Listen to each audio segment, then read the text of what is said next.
Nomination জমা দিলাম, উৎসব মুখরই মনে হচ্ছে। হ্যাঁ, সবাই স্বতঃস্ফূর্ত, সবার মুখে হাসি দেখছি। অনেক দিন পরে সবার মুখে হাসি দেখে ভালো লাগছে। আর যেইগুলি শোনা যাচ্ছে, অনেক কিছুই আসলে আমরা শুনি, জানি, আলাপ আলোচনা আগে পরেও হচ্ছে।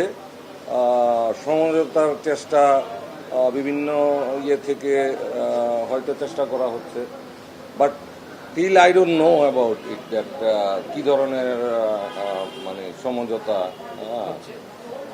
হচ্ছে। বাট আমি তোমরা দেখেছো যে আমি একাই এসেছি, আমি কোনো গ্রুপের তরফ থেকে দেইনি বা কোনো প্যানেল এখনো পর্যন্ত প্যানেল হয়নি বা প্যানেলের আন্ডারে নাই।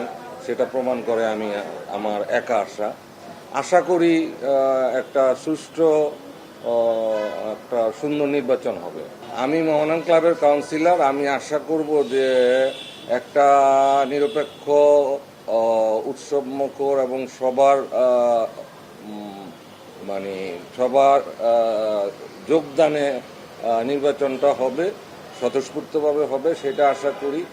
আর যেইগুলি শোনা যাচ্ছে এইগুলি আসলে মনে হয় না খুব জোর পাবে, কারণ ইতিমধ্যে আমরা দেখেছি প্রায় 32 জন মনোনয়ন নিয়েছে।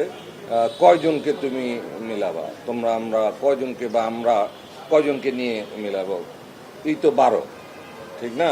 তাই অনেক না, 12-র জায়গায় ডবলের 10 জন বেশি বা এরকম। হ্যাঁ, ওইটা আমরা মনে করি যে কাউন্সিলরদের মাধ্যমেই সুন্দরভাবে এবং কাউন্সিলররা যাতে সঠিকভাবে ভোট দিতে পারে আমরা ওই চেষ্টা করি। কারণ 4 বছর পর পর আমরা কাউন্সিলররা সুযোগ পাই, আমাদের ভোটে এই বিসিবির এই 12 জন ডিরেক্টর নির্বাচিত হবে, পরিচালক নির্বাচিত হবে, এবং সেটা আমাদের একটা রাইট এবং এই উৎসবমুখর একটা অবস্থান থাকবে, সেটা আশা করি।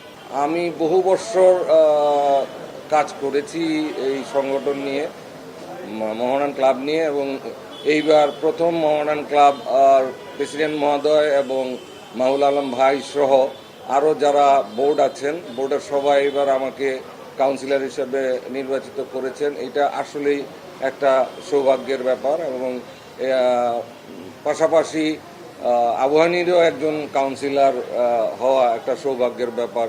এগুলি আসলে কাজের পুরস্কার হিসেবে আমরা মনে করি। জীবনটা আসলে যে কোনো জায়গায় আসলে ভালো মন্দ মিলেই জীবন।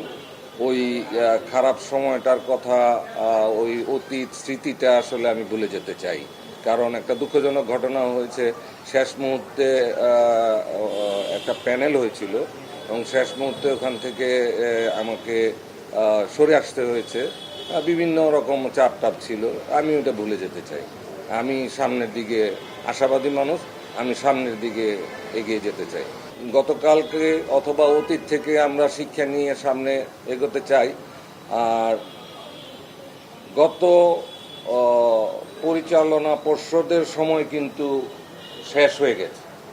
এখন আমরা একটা নতুন পরিচালনা পর্ষদের আশায় আছি, ভবিষ্যতে যাতে কোনো ধরনের গত টার্মে যা হয়েছে তা যাতে না হয়, ওই আশায় মনে করি যে এখনো পর্যন্ত পরিবেশ ভালো আছে।